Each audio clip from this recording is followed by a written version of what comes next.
Hi, everyone. My name is Natalie Gochner, and this is Both Sides of the Aisle. I represent the political center, and I'm so excited to be with John Dougal on the political right. Hey, always great to be with you. And on the political left, Shireen Gorbani. Hello, and hi, listeners. Hope you're doing well. I look forward to our discussion every week.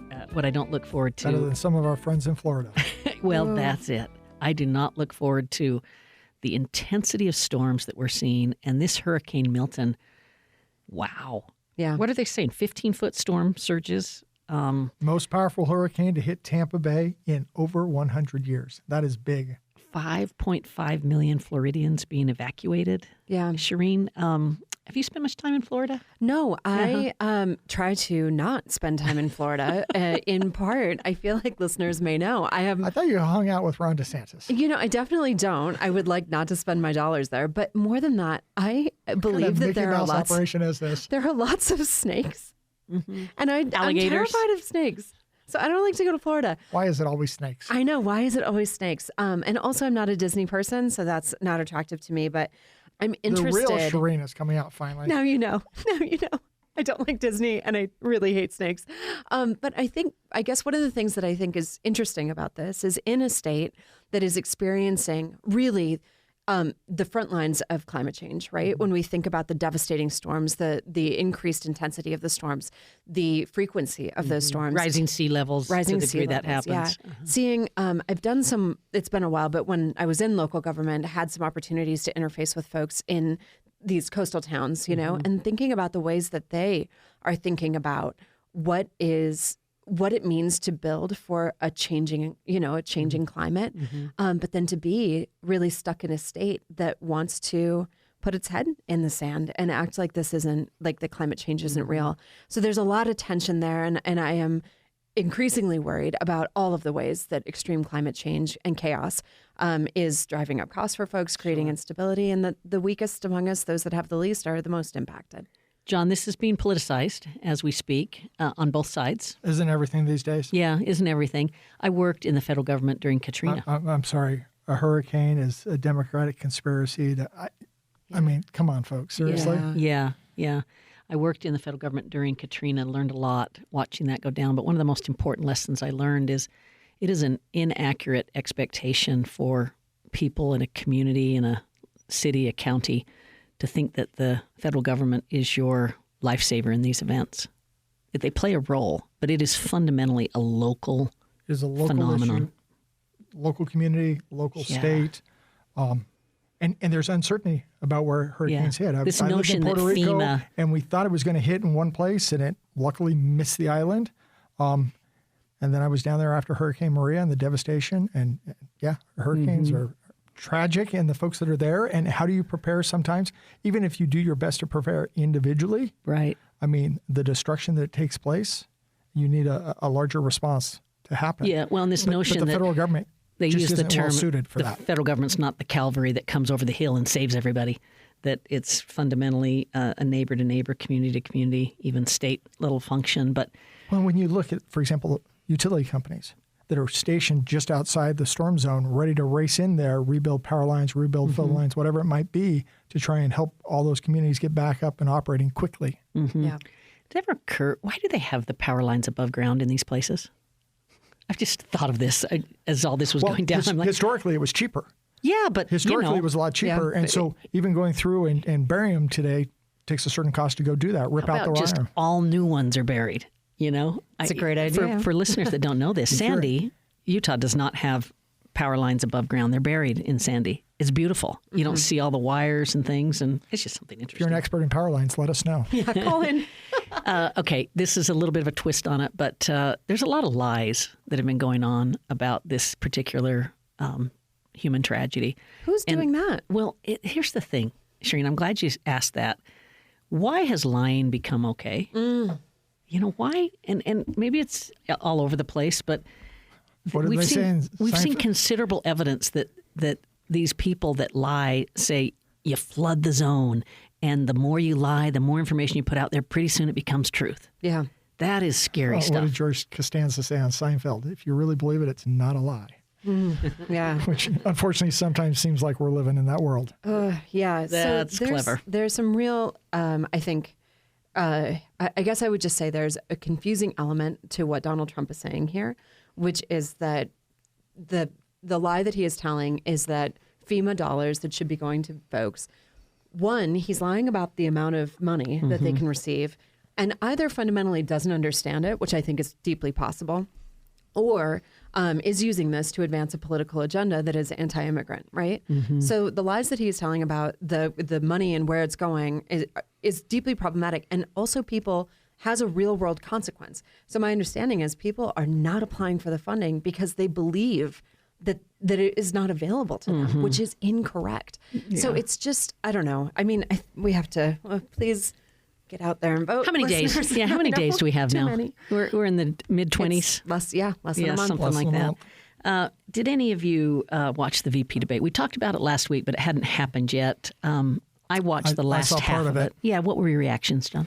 I thought J.D. Vance came across generally as a likable person. I thought Mission accomplished. Mission accomplished from his perspective. He came across as somebody that a lot of folks could say, yeah, I could see him being president. I could see him being vice president on at least clearly on the Republican side, maybe to a certain extent on the Democratic side, but more so those undecided or unaffiliated type voters going, yeah, I'm okay with that. Yeah. I also think it showed a debate which was generally respectful. Yeah. Focus on ideas and not personal attacks. And I think they were both cordial to each other. Yeah. There was a place where he very much missed the moment, though. And it was the question about, January 6th and about certifying elections. He missed the moment on January 6th. Tim Walz missed the moment on Tiananmen Square, and what took place there. And I didn't even see that part, but I will say I wanted to bring up the missing the moment on January 6th because wouldn't it, Shireen, have been easy for him to just have a little bit more honesty about it, even though he gets a little afoul of Trump, but he would actually help Trump by doing it? I think when your entire political identity of the moment has sold out any sense of integrity to serve Donald Trump, that's not an option for him. So to stand there and say, basically deny that Donald Trump said that the election was stolen, the lies that he told, the lies he continues to tell, for me, I kind of agree with you in the sense, John, that he presented as a more polished version. But when you think about the deeply unpopular political stances that he is advancing, in election denialism is a great example of that. Thinking about things like cutting Medicare, cutting, key programs that seniors rely on. These are unpopular opinions. So it is important for him to show up, to look respectable, to engage in a dignified conversation. All of that did happen. But I also am concerned, again, kind of at the underlying lies at the center of some of the things. And that one for me was horrific, to be able to stand there and lie to the American people about the election. So there's one person that takes a different side than former President Trump, who is very close to him, and that's Melania. Yes. And she's got a memoir that she's put out and that she's done some media on. Is this a book? Yeah, it is. It is. And she's... I'm sorry, I'm just teasing. I saw a news story about students coming to Columbia University who have never read a book in their life. Oh, okay. And I'm like, really? Seriously? Wow. Well, so she... keep going. she... I'll read a quote. She's speaking about abortion. She says, without a doubt, there is no room for compromise when it comes to this essential right that all women possess from birth, individual freedom. Yeah. And speaking about abortion, and I don't know, want to talk about just a crazy world.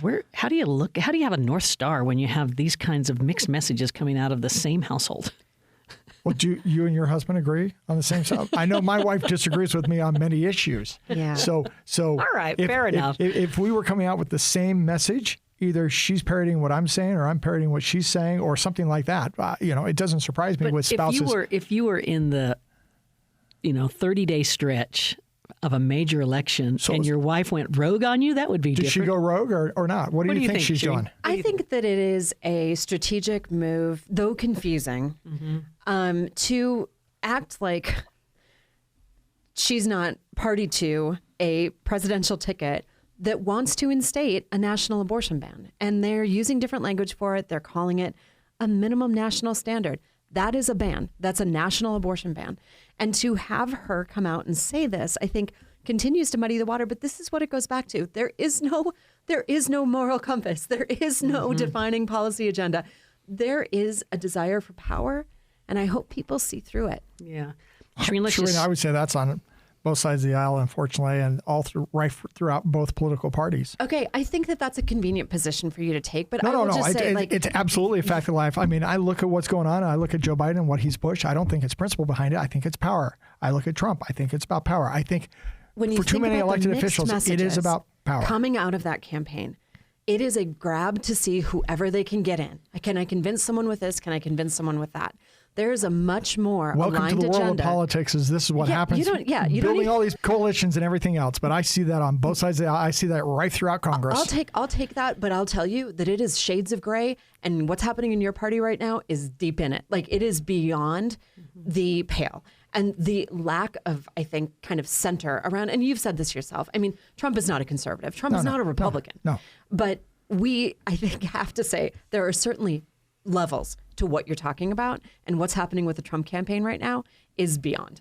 You see Liz Cheney's endorsement of. There you go. There's a person with some principles. Yeah, and then our current Senator Mitt Romney saying, "I'm not going to endorse her." Yeah. Just this week. What do you think about that, Natalie? Well, Not going to endorse Kamala. Yeah. Yeah, I feel like Senator Romney has done his part. I mean, he has carried a lot of water for those of us who believe in a different Republican future than what the former President Trump represents. Yeah. So I don't fault him for it, and I'm not sure that it would help if he would have. Yeah. So who knows? Well, it's probably somewhat the same reason. You know, I'm not voting for her. I'm not endorsing Kamala. It's one of those things. I can't back those policies and principles, and no matter how much I disagree with Trump and what he did on January 6th, and can't vote for him, I can't endorse what she's doing and what she's driving as her agenda either. Yeah. Hey, let's take a short break. I'm Natalie Gawker in the Political Center with Shireen Ghorbani and John Dougal. Stay tuned. You're listening to Both Sides of the Aisle on Utah Public Radio. We love to hear from listeners like you. If you would like to send us a comment, email bsotapodcast@gmail.com. That's bsotapodcast@gmail.com. Thanks for listening. Shireen Ghorbani on the left. John Dougal on the right. Natalie Gawker in the Political Center. This is Both Sides of the Aisle. We're going to talk about some local news. I'm going to start by talking about our Lieutenant Governor, Deidre Henderson. I moderated a debate this week. And so I get some say on the questions that I asked. And I decided to ask a question about women in public policy in our state. And I mentioned this speech that the Lieutenant Governor had given about, election security. I mentioned the League of Women Voters, Mormon Women for Ethical Government, who have been the force behind these Supreme Court decisions. I mentioned that our Supreme Court is 3 women, 2 men, so a majority of women. The voting bloc that is women. And I just asked him a question. Do you have a message? Just so folks know, 2 women here. Yeah, there we go. So yeah. But how about on that stage? They're taking over. Well, they're all men. All men. 3 men, yeah. But I asked them if they had a message for women. But I only bring it up to the 2 of you to just comment. First, what a move our Lieutenant Governor made to give a polished speech last week, standing up for her position as Chief Election Officer. Lanny was there, and so standing up for the county clerks. Yeah. And it was just, I just love it to see women making their voices heard. Yeah.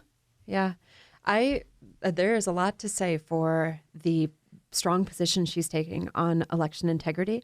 She's also had some interesting moves over the years. I would say a number of ways in which she stood out to me as a person who does seem quite principled and has a real sense of a moral compass direction, for how things should go. I think, playing into that is the fact that she has said she is not going to endorse Donald Trump in this, in this moment. But yeah, I think we should be proud of her service to the state. Yeah, and I think you will see more and more women stepping into leadership roles. When you look at the auditor's race, there's a good chance Tina Cannon will take my place. She will be the first female state auditor in Utah history. Okay. Her own ticket. Jan Graham. Jan Graham was Republican. Okay. Jan Graham was the first female as Attorney General Yeah, She was first these are female. great Tina will be points. the first Republican elected Yeah. on her own And ticket statewide. And our other ones are going to be lieutenant governor, like Olene Walker, but Olene she's on Walker. another ticket. On I mean, another she's ticket. sharing a Deidre on ticket. another ticket. Yeah. Jan Graham was Yeah, I love on you her own pointed that ticket. out. Tina's on her own ticket. Yeah. So I just So came these from are good steps. Women's Leadership Institute luncheon, actually. And it was interesting there to see, too. Utah continues to lag behind for women. And I know you probably review data all the time that suggests this.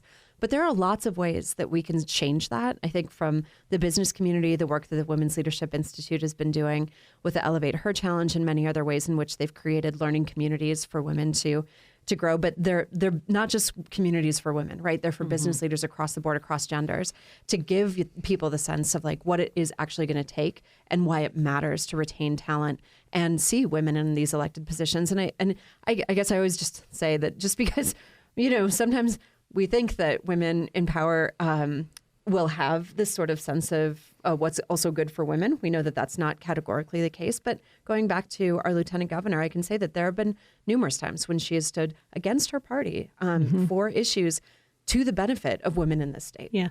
I want to give a shout out for the Women's Leadership Institute and the Elevate Her Challenge in the sense that I have this great privilege of working closely with a lot of business leaders in our state. I remember a visit, John and Shireen, with Wilfred Clyde. So think of Clyde Companies, just a major builder in this state, whether it's, supplies, road building, gravel, whatever it is.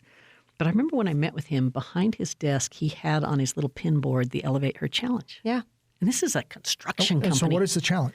Well, it's about elevating women. So And it's looking like, at policies. yeah. Are you putting women on your board? Are you looking for women in leadership positions? Are you supporting female candidates? I don't remember all the pledges, but, and you don't have to do them all, but it's really awareness about women. And so it's interesting. They gave one really interesting example I'll share, which was the dean of the dental school at the University of Utah, a man, but got up and talked about one of the key things that they did was look at their admissions board, and they have 50-50 representation. So, and he joked, but it's true. It's like old men and younger women. But he was like, when we did that, our enrollment became much more equal. Like we just saw like in leveling out. The other thing that they shared, and I think this was actually from Clyde Companies that spoke, that what they found was that when they were investing in women, that men's lives also improved. So that was things like parental leave programs that helped men stay connected to their families and also in the workplace. So there were just many ways in which all boats were rising because of the efforts. Well, I'm going to law school this morning in my class. 5 guys, 14 women, plus a female professor. Yeah. Welcome to the club, John. There you go. There you go. It's felt Well, like that it's for a just while. great to see. I mentioned moderating the CD1 debate. That was Mr. Campbell, Mr. Moore, Mr. Cottom. We also had the AG debate, and I'm only flagging that because you have Michelle Quist there with the United Utah Party. She's representing herself well on stage. She's got some very formidable, competition and whatnot. Any comments there from either of you? I would just say, considering the level of misbehavior by Republicans in this office, it's really nice to see somebody who is very qualified to be in this role, who I think would represent, for our state proudly. She has a really interesting personal story. I encourage people to look her up and learn more. But to see her in that role would be wonderful. And, I'm sorry to see that we've got these, third-party candidates that pull very low. But she's wonderful. Mm-hmm. And Michelle's a friend of mine, and I know Andrew McCullough a little bit. He's passionate. He's a libertarian guy. He's running this race many times. But Derek Brown is a very good friend of mine. He's the Republican in this race. And I looked to him to help clean up the Republican Party several years ago when it was utterly in dysfunction. He did an amazing job. I know he's also a man of integrity, and I think he'll do a great job as Attorney General. And we should mention the Democratic candidate. Is it Mr. Batusta? Yes. Yeah. Okay, we got the BYU Law School dean making news. Yeah. So this is, what's the school called down there? J. Reuben Clark? Yeah, that's what I'm looking for. The J. Reuben Clark Law School. The dean is David Moore, listed as a contributor on Project 2025.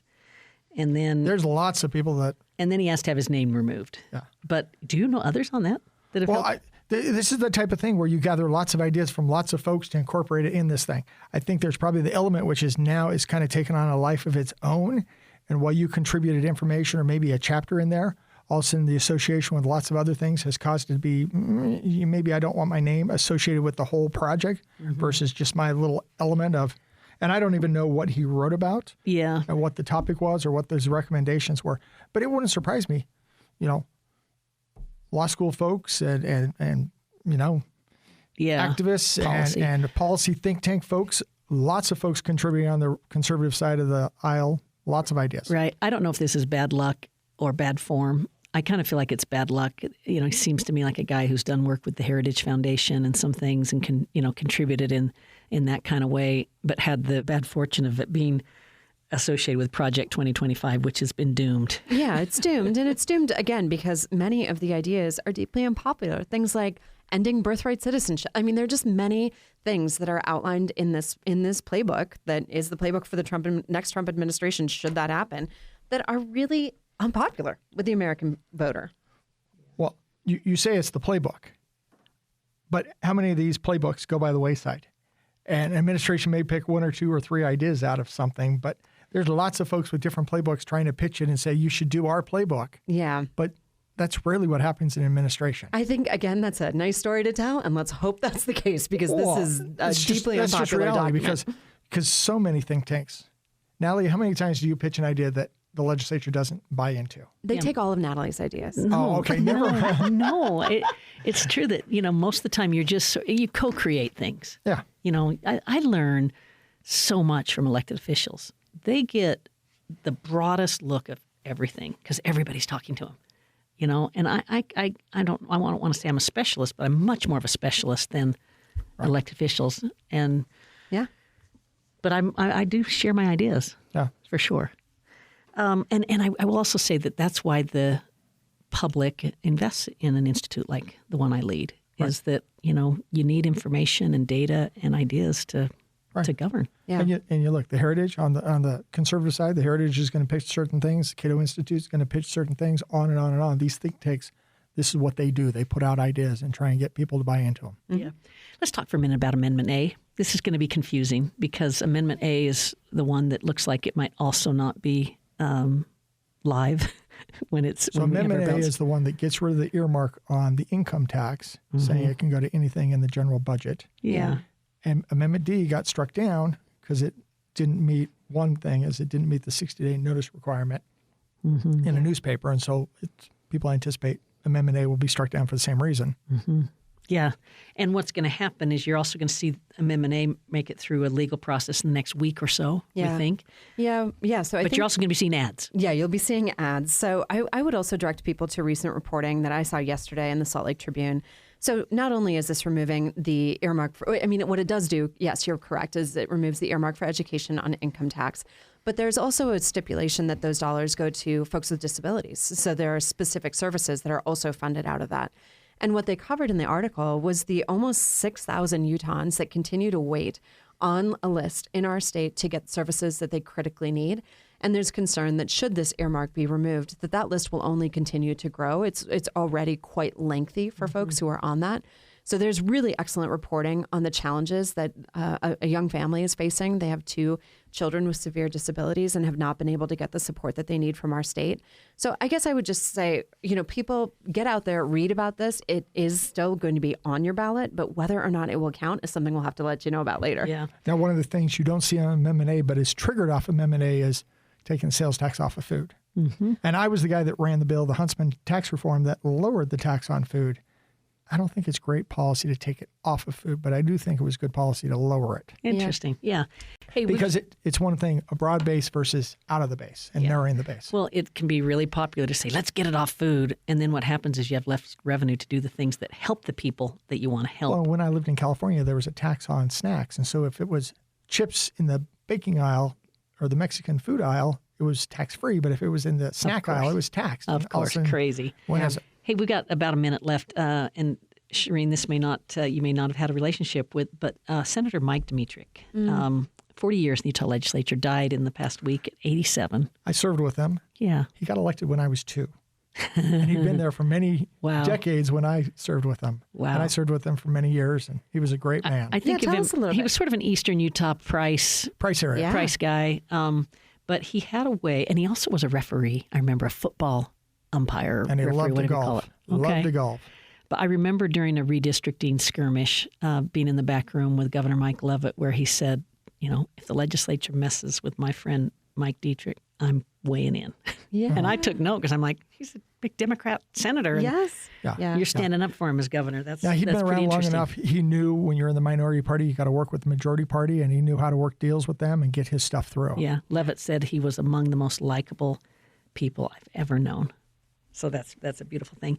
Hey, real quick, Shireen, I'll give you a chance to say something about Luz Escamilla. Yes, so Senator Luz Escamilla was honored by the Utah Democratic Party with the Eleanor Roosevelt Legacy Award.